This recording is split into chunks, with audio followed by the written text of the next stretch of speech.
¿Sabe con lo que voy a discutir usted? Es con la ciudadanía sobre lo que quiero que mis hijos se eduquen. ¿Sabe qué? ¿Cómo voy a incluir formación ciudadana en el currículum? ¿Cómo voy a poner cambio climático en el currículum? ¿Cómo voy a poner educación para el desarrollo sustentable en el currículum? ¿Cómo voy a pensar la inclusión a nivel de la escuela? Eso vamos a discutir.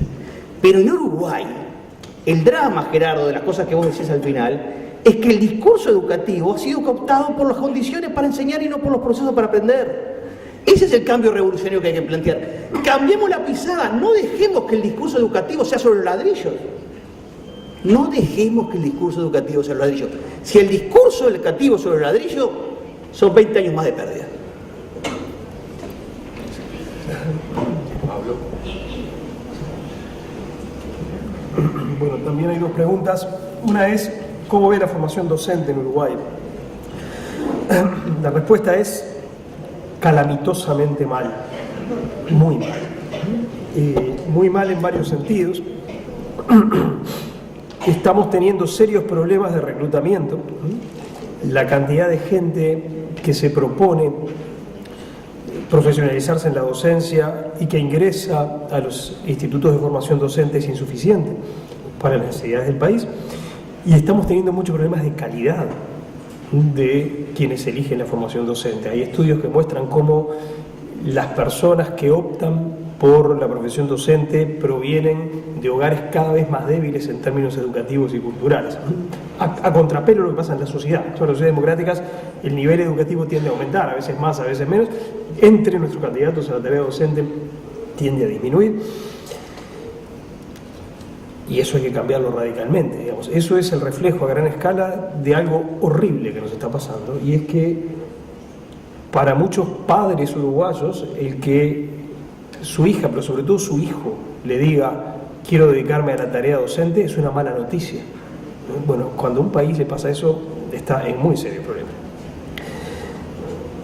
Estamos teniendo un enorme problema de calidad de la formación docente. Voy a ser muy claro y muy duro. La formación docente que se da en el IPA y en la gran mayoría de los institutos de formación docente, no digo en todos, en la gran mayoría de los institutos de formación docente es muy mala. Estamos totalmente endogámicos. Miren que el mundo está, Renato está en un lugar donde ve eso con mucha claridad, el mundo está efervescente en materia pedagógica. Se están experimentando mil cosas, se están discutiendo mil ideas, se están confrontando prácticas de distinto tipo, se está efectivamente incorporando las neurociencias y a un montón de disciplinas que aportan mucho. Estamos en un momento de efervescencia en materia docente y acá de eso no llega nada. Seguimos repitiendo más o menos las mismas cosas, eso sí, con un componente gigantesco de ideologización. Tenemos además unos institutos de formación docente terriblemente ideologizados. Estamos teniendo fracasos horribles en materia de retención. El abandono de los estudios en los institutos de formación docente es catastrófico y por lo tanto las tasas de egreso son muy bajas.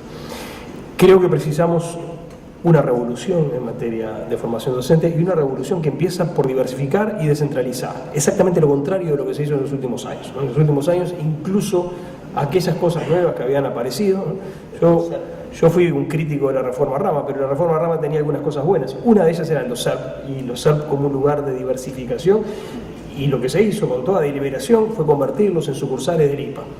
Listo. Bueno, creo que tenemos que reformar mucho la formación docente. Pero también digo, no hay que esperar que todo se resuelva por el lado de la formación docente. Junto con la formación docente hay que mejorar mucho las condiciones de ejercicio de la profesión docente, porque si no, no vamos a atraer más y mejores candidatos, y si no vamos a seguir teniendo muchas pérdidas. Pues supongamos que nosotros tenemos una formación docente fantástica y dejamos todo lo demás como está. La invitación que le estamos haciendo a las nuevas generaciones consiste en decir: vení y pasá bomba durante 4 años y después vas a sufrir el resto de tu vida. Es una invitación muy poco atractiva. Entonces, creo que la mejora de la formación docente tiene que formar parte de un paquete, y la otra parte esencial del paquete es la mejora de las condiciones de ejercicio de la profesión docente. Pues hay una pregunta muy larga que dice: las instituciones educativas privadas, ¿cómo se pueden transformar en comunidades educativas exitosas y vigorosas mientras de alguna manera reproducen las lógicas de las instituciones educativas públicas, sin sentido de identidad y de pertenencia marcada, siendo de un lado para el otro, y donde la lógica empresarial de un mercado de la educación atenta fuertemente contra los diferentes sistemas de reconocimiento de la tarea docente, valoración personal, etc.? Mire, yo diría la verdad, ojalá hubiera un poquito de lógica empresarial en la educación privada. Al menos los empresarios, o muchos empresarios, tienen un empuje, un sentido del riesgo y de la innovación que nos está faltando. No quiero decir con esto que haya que mercantilizar la educación privada, pero ni siquiera eso es así. Yo diría, el rasgo que a mi juicio más define buena parte de la educación privada en Uruguay es una cierta timidez.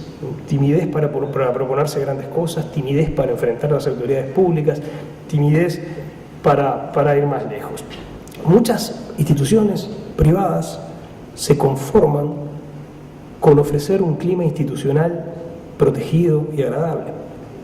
Y claro que eso es mucho, porque lamentablemente una de las cosas que está haciendo crisis en nuestra enseñanza pública es el clima de convivencia.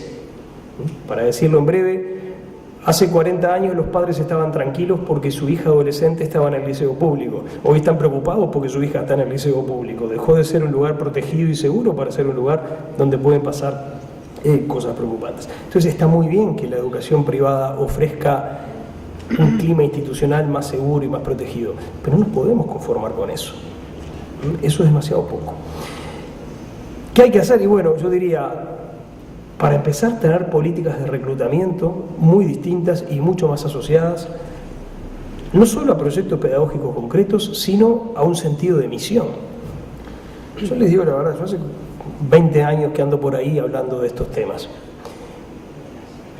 En pocos lugares me he encontrado algunas audiencias tan hostiles a cualquier propuesta de cambio, tan hostiles a cualquier alejamiento de lo que son las pautas de funcionamiento de la educación pública más tradicional y adocenada, que en algunos colegios privados. Y uno se pregunta, ¿cómo es esto? A ver, la gente que trabaja acá en realidad no se siente haciendo algo diferente de aquello que sabemos que están dando mal. Y no solo no se siente haciendo algo diferente, sino que reacciona con hostilidad ante la sola idea de intentarlo. No estoy diciendo que esto sea la mayoría, pero sí les aseguro que pasa con bastante frecuencia. Bueno, que el hecho de incorporarse a una institución privada sea incorporarse a un proyecto específico, con un perfil propio y con ganas de agregar algo que el país no tiene, por lo pronto sería un cambio muy grande. Después, creo que la enseñanza privada uruguaya tendría que ser mucho más agresiva de lo que es en el tema de conseguir fondos para funcionar. La matrícula sigue siendo el único camino, y la matrícula tiene techos que son bastante bajos. El Uruguay se dio felizmente hace no mucho una ley de exoneraciones impositivas que permite que instituciones educativas obtengan apoyos de empresas privadas a cambio de exoneraciones impositivas que hacen atractiva la tarea de dar. Son pocas las instituciones educativas que están aprovechando eso. Hay que diversificar los ingresos. Miren, hay un episodio que alguna vez estudié, muy divertido, que fue un gran episodio histórico, la época de el sindicato Solidaridad en Polonia, bueno, y el resquebrajamiento del régimen comunista en Polonia, con Walesa, los sindicatos, las huelgas en los astilleros Lenin y todo lo demás. Y parte de ese conflicto enorme era el conflicto de la educación privada contra el gobierno, y lo que se discutía era el monto de los subsidios. O sea, el régimen comunista de Polonia no había conseguido eliminar los subsidios en la educación privada, incluyendo la educación católica, porque se encontraban con una fuerza, con un arraigo social muy grande, y habían tenido que convivir con eso medio siglo. Es un caso extremo, pero quiero decir, la educación privada debería tener conciencia de que le está haciendo un aporte muy importante al país, y que potencialmente puede hacerle más aportes, y debería involucrar a la sociedad en el apoyo a su tarea. Por poner un ejemplo, todos sabemos que hay dos organizaciones que reúnen a los colegios privados del Uruguay, AUDEC y AIDEP. ¿Por qué no desarrollar en el marco de esas organizaciones programas de apoyo a los procesos de mejora educativa? y conseguir financiamiento donde sea, y que instituciones privadas puedan aspirar a obtener el apoyo económico y el apoyo técnico de organizaciones de este tipo para cumplir procesos de fortalecimiento y de mejora en sus propios establecimientos. Estamos subutilizando esa clase de organizaciones que tienen un potencial enorme. Y justamente eso es alejarse de la mercantilización más cruda. Mercantilización cruda es simplemente voy a trabajar con lo que puedan pagarme y les voy a dar lo necesario para que me paguen. Eso es lo que no está bien.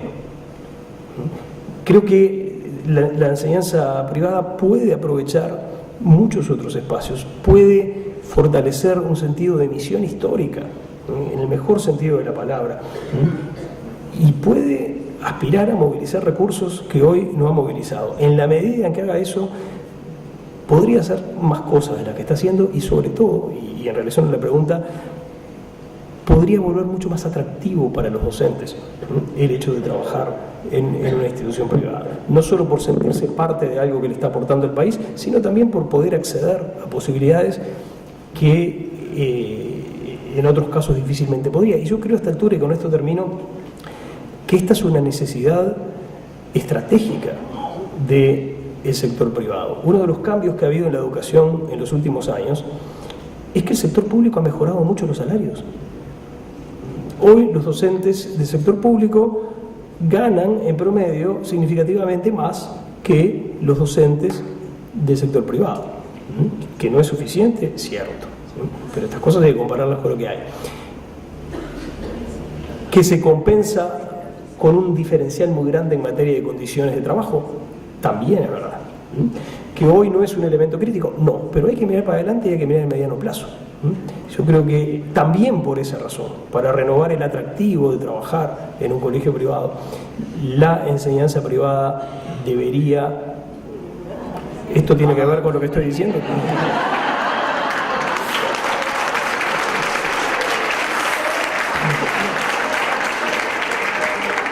Ya entendí, ya termino. Creo que incluso por esa razón muy estratégica, el sector privado debería tratar de hacer un mejor aprovechamiento de todas sus potencialidades. Gracias.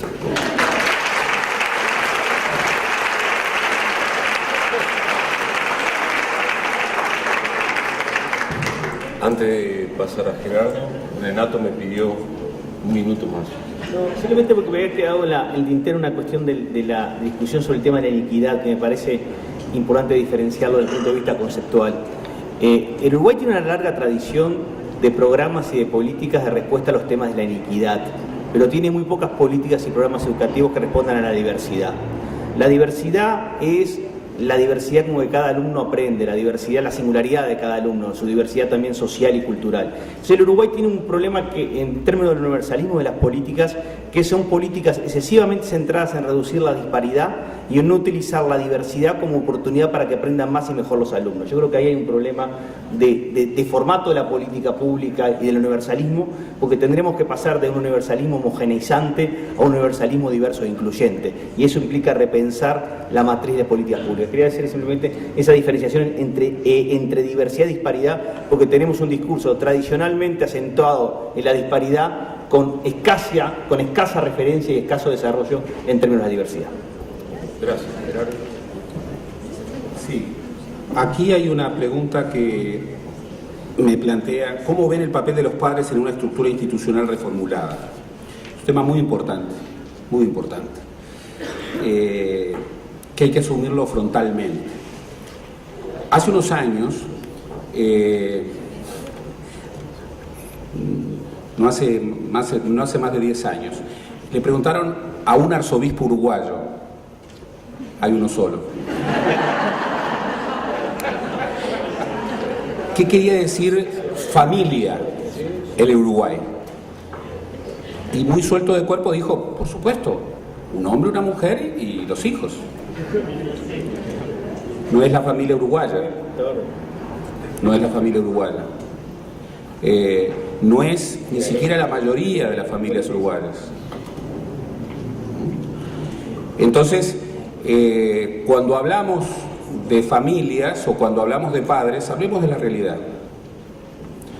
Es muy importante involucrar a los padres en esta idea de una innovación institucional, de una nueva arquitectura institucional para el sistema educativo que tenga como centro, valga la redundancia, al centro educativo, a la institución. Es clave, pero hablemos de la realidad.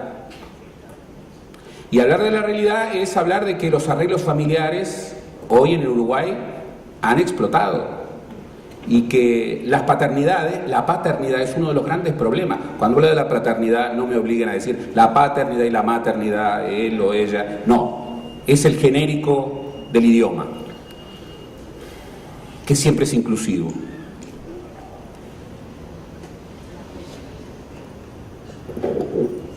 Durante mucho tiempo creímos que estos problemas de la paternidad los sustituía el Estado. Pero como bien decía Julio Castro hace 50 años, el Estado en el Uruguay suele ser el padre más indolente. Entonces hay que ir hacia lógicas comunitarias, hacia involucramientos participativos, desde los realismos, desde la realidad. Yo creo que hay una potencialidad de solidaridad en la sociedad uruguaya que no está suficientemente aprovechada.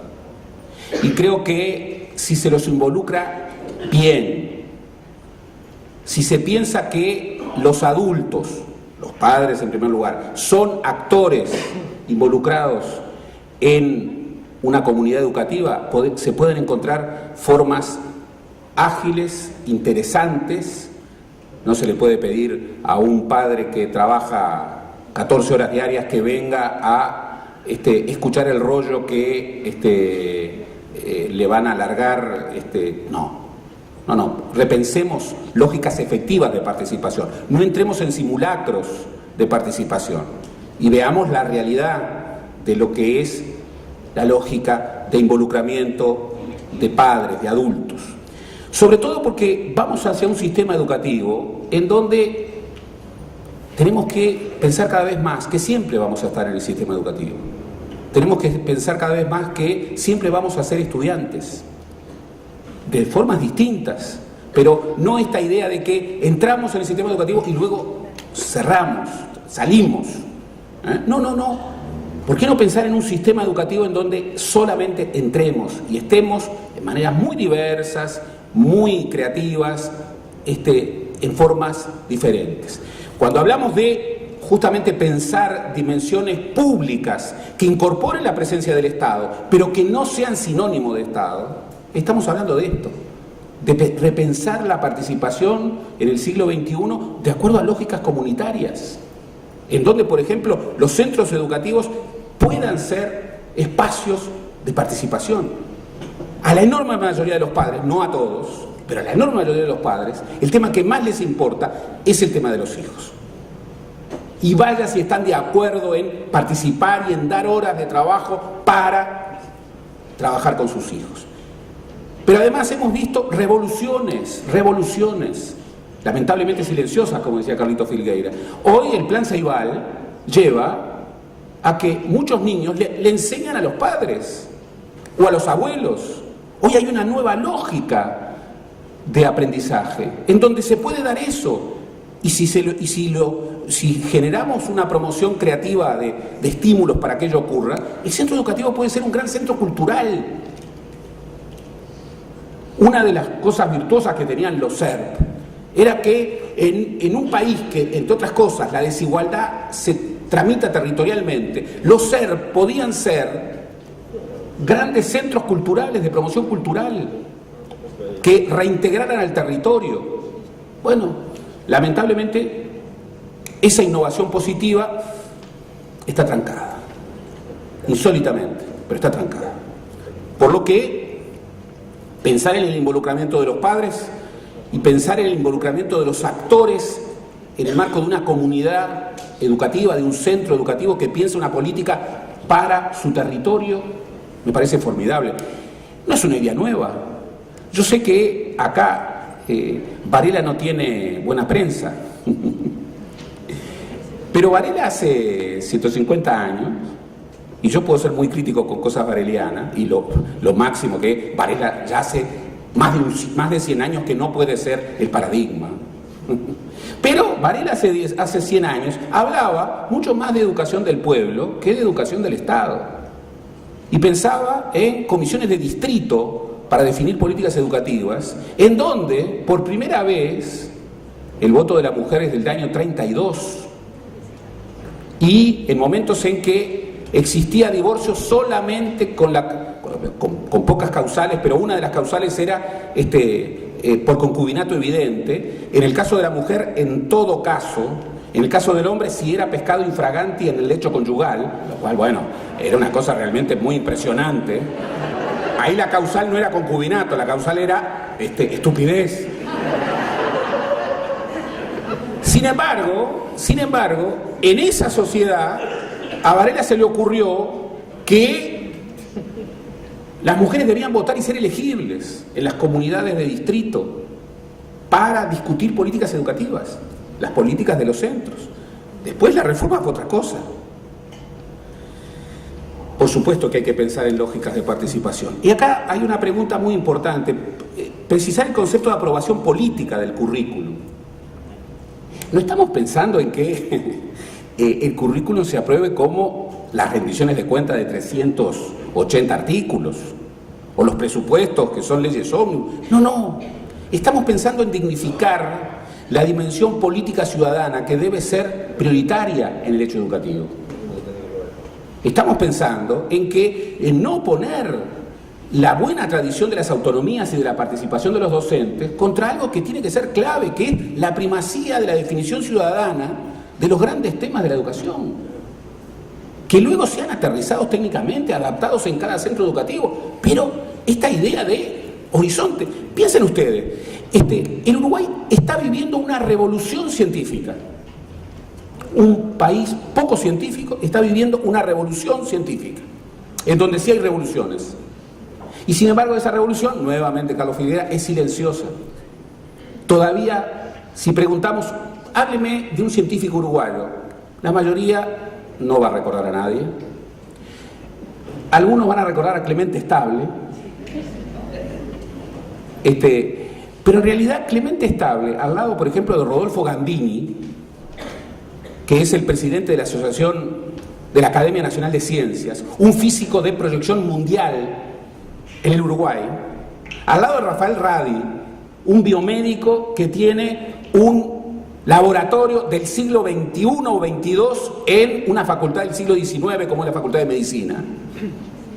O al lado de Julio Fernández, que es un astrónomo especialista mundial en el sistema planetario en el Uruguay. Radi, el investigador más citado, el investigador científico en biomedicina más citado de toda América Latina. Al lado de estos, Clemente Estable es una anécdota. Y yo pregunto, en nuestros centros educativos, ¿estamos estudiando para esta revolución científica? Si preguntamos hoy en el Santa Elena, un científico, ¿qué nombre va a surgir? Entonces, cuando pensamos en darle esta dimensión parlamentaria, no estamos pensando en que los parlamentos incorporen una nueva ley, que el currículum se defina por ley, entre otras cosas, porque hoy, antes los currículum se pensaban para 40, 50 años. Hoy los planes de enseñanza hay que pensarlos para mucho más flexibles y para tiempos mucho más cortos, Entre otras cosas porque tienen que adaptarse a revoluciones, a una revolución permanente, no pueden instalarse. Cuando se instalan ya fueron obsolescentes. En 10 años el número de las carreras surgieron entre el 2000 y el 2010 un 30% de carreras no conocidas. No se las conocía. Seguramente no conocemos para qué estamos formando. Los sociólogos del trabajo están planteando que hoy alguien que se incorpora en el mercado laboral va a cambiar 15 veces de trabajo y vivirá 3 revoluciones en el plano cognitivo similares a lo que es el impacto del Internet. Entonces, ¿cuál es el terror de que el Parlamento, en el marco de una gran red de participación, apruebe un rumbo? Porque no hay más que definir eso, un rumbo, y que luego ese rumbo sea... ¿Qué miedo hay de la política? Porque siempre se habla de la politización. ¿Qué miedo hay a la política? Si la política es el centro de la construcción democrática. Por ejemplo, la política debería afirmar que para que los docentes realmente, para que el trabajo docente sea un trabajo efectivo, obviamente que el Uruguay no tiene que hacer un gasto, tiene que hacer una gran inversión en términos de salario. Reyes Abadín decía que en el Uruguay la educación pública era gratuita porque no se les pagaba a los docentes. Y la verdad es que en buena medida tiene razón. Y quiero decirlo en esta casa que son mis amigos.